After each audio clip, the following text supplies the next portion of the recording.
Hello and welcome to the channel friends. आज की video में जो गाड़ी है ये है हुंडई वर्ना 2011 का ये मॉडल है और इसमें लगा है 1.6 लीटर्स का 4 सिलेंडर नेचुरली एस्पिरेटेड इंजन। इस गाड़ी की एक स्टोरी है। स्टोरी ये है कि ये गाड़ी जिनकी है अभी उन्होंने सेकंड हैंड परचेज़ की थी। मेरे ख्याल से जिन्होंने ये बेची है वो भी इस गाड़ी से थोड़े परेशान हो गए थे, इसलिए उन्होंने इसको बेच दिया। तो भाई जिन्होंने ये ख़रीदी वो भी थोड़ा परेशान होने लग गए थे गाड़ी की परफॉर्मेंस से। गाड़ी बहुत झटके मारती थी, बहुत पिकअप का इशू था, बहुत सारे इश्यूज थे इस गाड़ी में। तो भाई हमारे पास अराउंड 1 महीने पहले आए थे पहले। तो हमने इसमें एज़ पर हिज प्रेफरेंस हमने इसमें डायनामिक एडवांसर लगाया था। पहले मैं एक बार आपको गाड़ी का इंजन में दिखा देता हूँ, उसके बाद हम बाकी की बातें कंटिन्यू करेंगे। तो बेसिकली वीडियो को हम स्टार्ट करते हैं गाड़ी के इंजन बे से। तो यह है वर्ना 1.6 का इंजन बे। तो शुरुआत जो हुई थी जब गाड़ी हमारे पास पहली बार आई थी तो हमने इसमें लगाया था डायनामिक एडवांसर। डायनामिक एडवांसर लगाने के बाद गाड़ी की परफॉर्मेंस बहुत हद तक इम्प्रूव हो गई थी, because it is a new product और टेक्नोलॉजी इसकी बहुत ज़्यादा एडवांस्ड है। तो गाड़ी की परफॉर्मेंस बहुत ज़्यादा इम्प्रूव हो गई थी, मगर ओनर कहीं ना कहीं वो सेटिस्फाइड नहीं थे गाड़ी की ड्राइवेबिलिटी को लेके या स्मूथनेस को लेके। उन्हें अभी भी थोड़ा सा डाउट था कि यार मेरी गाड़ी में कुछ कमी है। तो बेसिकली इशू क्या था, इस गाड़ी में जो सीएनजी किट लगी हुई थी वो काफ़ी ज़्यादा पुरानी थी और जो उसमें सॉफ्टवेयर था, जो बेसिकली ईसीएम होता है हमारा, मैप सेंसर होता है, वायरिंग वगैरह है, जो सॉफ्टवेयर था वो एकदम ही बहुत ही पुरानी टेक्नोलॉजी का, एकदम चाइनीज़ वाला लगा हुआ था। तो हमने बेसिकली क्या किया, इसका सॉफ्टवेयर जो लेटेस्ट चल रहा है इस टाइम मीजो का, वो वाला हमने इसमें ईसीएम डाला। गाड़ी की पूरी वायरिंग सीएनजी की दोबारा से करी, इसका मैप सेंसर चेंज हुआ और हमारा जो सीएनजी सिस्टम का स्विच होता है जो इस किट के साथ आता है वो हमने दोबारा से लगाया और गाड़ी की परफॉर्मेंस बहुत ही ज़्यादा इम्प्रूव हो गई। बेसिकली जो कस्टमर हैं वो सेटिस्फाइड हो गए, जो इस गाड़ी के ओनर है उन्होंने कहा यार हाँ अब गाड़ी चलाने में कुछ मज़ा आ रहा है। तो आज ये गाड़ी एक और इशू की वजह से हमारे पास आई। जो हमारे ओनर है गाड़ी के, उनको गाड़ी में पीछे से बहुत ज़्यादा आवाज़ें आती थी स्टैंड में से। तो आज हमने इस गाड़ी का स्टैंड चेंज किया है। जो पहले स्टैंड लगा था वो स्टैंड ठीक था, मगर जो उसकी प्लेसमेंट थी, जो वेट डिस्ट्रीब्यूशन था वो थोड़ा सा गड़बड़ था। तो एक बार मैं आपको स्टैंड दिखाता हूँ, फिर स्टैंड के बारे में बात वहीं से करेंगे। इस गाड़ी में जो पहले स्टैंड लगा हुआ था वो यहाँ लगा हुआ था, उसकी प्लेसमेंट थी यहाँ और यहाँ पे लगा हुआ था। जी आप होल्स देख रहे हैं, इनको बंद कर दिया है वेल्डिंग करके। तो यहाँ जो लगा हुआ था क्वालिटी ठीक थी, ऐसा नहीं है वो एकदम ही बेकार क्वालिटी का था, ठीक एवरेज था। मगर यहाँ होने की वजह से वो उसका जो वेट डिस्ट्रीब्यूशन था वो ठीक नहीं था। तो ये मूवमेंट आ गई थी सिलेंडर में ना, मूवमेंट थी, तो वो चू चू चू चू चू चू करता था और मतलब आप उसे हिलाएंगे तो प्रॉपरली हिलता था। तो हमने बेसिकली क्या किया, इसमें एक हैवी क्वालिटी का इसमें स्टैंड लगाया है और जो स्टैंड की लेंथ है जो प्रॉपर होनी चाहिए वरना गाड़ी के लिए या जो भी पर्टिकुलर गाड़ी हो, उसमें वेट डिस्ट्रीब्यूशन का सारा सीन होता है।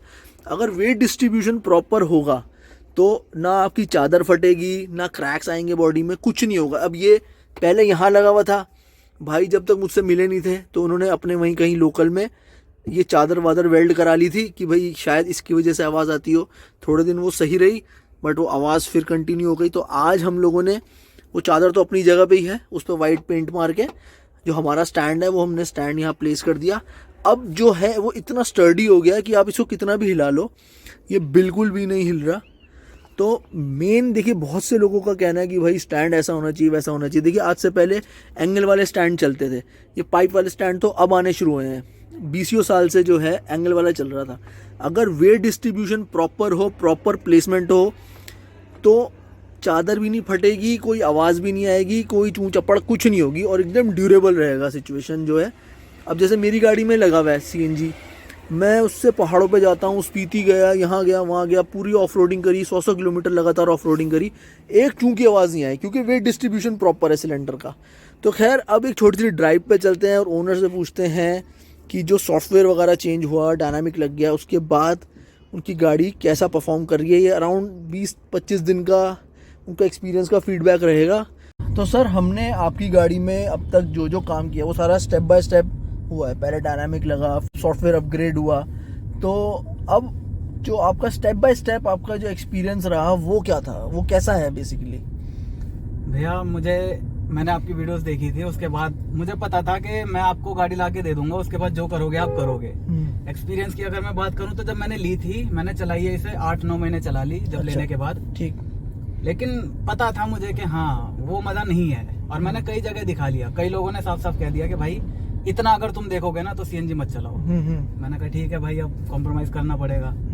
फिर इसमें कुछ प्रॉब्लम आने लगी थी गाड़ी में, तो मैंने कहा कि चलो एक बार फिर से मौका मिल रहा है भैया के पास जाने का, मैंने कहा चलते हैं। तो आपकी फिर वीडियो देखी दोबारा से, क्योंकि बीच में छूट गई थी क्योंकि इतना काम था नहीं सीएनजी का।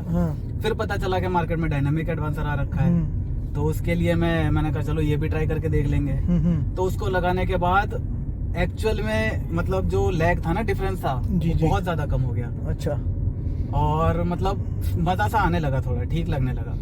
लेकिन आपने उस टाइम बोला था कि ये सॉफ्टवेयर बिल्कुल खत्म क्वालिटी का है। बहुत पुराना था बहुत। हाँ, तो वो मेरे माइंड में था, या फिर जो भी कह लो आप। जैसे मैं बहुत फास्ट नहीं चलाता, बिल्कुल नॉर्मल एक अच्छे से मेंटेन करके चलता हूँ स्पीड, हल्के ड्राइवर। हाँ, तो वहां पे क्या कहते हैं आ रहा था, पहले से तो बहुत ज्यादा मजा हो गया था, लेकिन जैसे लोग कहते हैं ना कि मुझे पता ही नहीं चल रहा पेट्रोल में चल रही है, वो वाली बात नहीं आ रही थी। अच्छा। फिर आपने बोला था कि इसका सॉफ्टवेयर 3rd क्लास का है, इसमें कोई सारे ऑप्शंस नहीं है। तो मैंने कहा चलो यार एक काम करते हैं, मजा लेना ही है तो ले ही लेते हैं ढंग से, वो भी करवा लेते हैं। अब उसको करवाने के बाद भाई जो वाली बात है ना, पेट्रोल और इसमें पता नहीं चलता। बिल्कुल मैं कह सकता हूँ आंख बंद करके मजे खड़े हो गए। अगर मैं बटन की तरफ ना देखूं मुझे नहीं पता चलेगा पेट्रोल पे या सीएनजी पे। चलो ये बढ़िया हो गया। तो वही वाली बात है, देखिए कि चीज़ें अगर प्रॉपर हैं तो गाड़ी आपकी परफॉर्म। अच्छा, हमने आपकी गाड़ी में मैकेनिकली कुछ चेंज नहीं किया, ना प्लग चेंज किए, ना कॉइल चेंज किए, सब कुछ आपने पहले करवा रखा था। सब कुछ सही था। मैंने कहा कि जो भी दिक्कत है वो सारी मैं करवा के रखता हूँ मैकेनिकली। तो अब हमने सिर्फ आपकी गाड़ी में डायनामिक लगाया और आपका सॉफ्टवेयर अपग्रेड किया, आपकी गाड़ी सॉर्टेड हो गई। और आज जो हुआ वो तो खैर एक अलग चीज़ है, स्टैंड वैंड तो वो तो अलग चीज़ है, उसका परफॉर्मेंस से कोई लेना देना नहीं है। खैर वो तो गार्निशिंग का काम कर रहा है। तो खैर भाई हमारे सेटिस्फाइड है। देखिए चीज़ें प्रॉपरली प्लेस्ड हों, प्रॉपरली लेटेस्ट टेक्नोलॉजी की होनी भी ज़रूरी है। मैं हमेशा यही कहता हूँ कि भाई इंस्टॉलेशन ज़रूरी है, ट्यूनिंग ज़रूरी है, बट अगर आपकी चीज़ें अपडेटेड हैं, आउटडेटेड नहीं हैं, तो गाड़ी की आपकी परफॉर्मेंस अच्छी रहेगी और जो ट्यूनर है उसको भी काम करने में आसानी रहेगी। आपकी अगर चीज़ें सारी लेटेस्ट लगी हुई हैं, अप टू द मार्क लगी हुई हैं, आपकी गाड़ी का हार्डवेयर सही है, सॉफ्टवेयर सही है, तो बट ऑब्वियस ही बात है गाड़ी आपकी बहुत अच्छा परफॉर्म करेंगी। तो खैर इसी के साथ मैं इस वीडियो को ख़त्म करता हूँ। अगर आप मुझसे कनेक्ट करना चाहते हैं तो व्हाट्सएप पे भी कर सकते हैं, इंस्टाग्राम पे भी कर सकते हैं। और अगर आपको ये वीडियो अच्छी लगी तो इसे लाइक करिए, शेयर करिए, मेरे चैनल सब्सक्राइब करिए और बेल आइकन दबाना ना भूलें।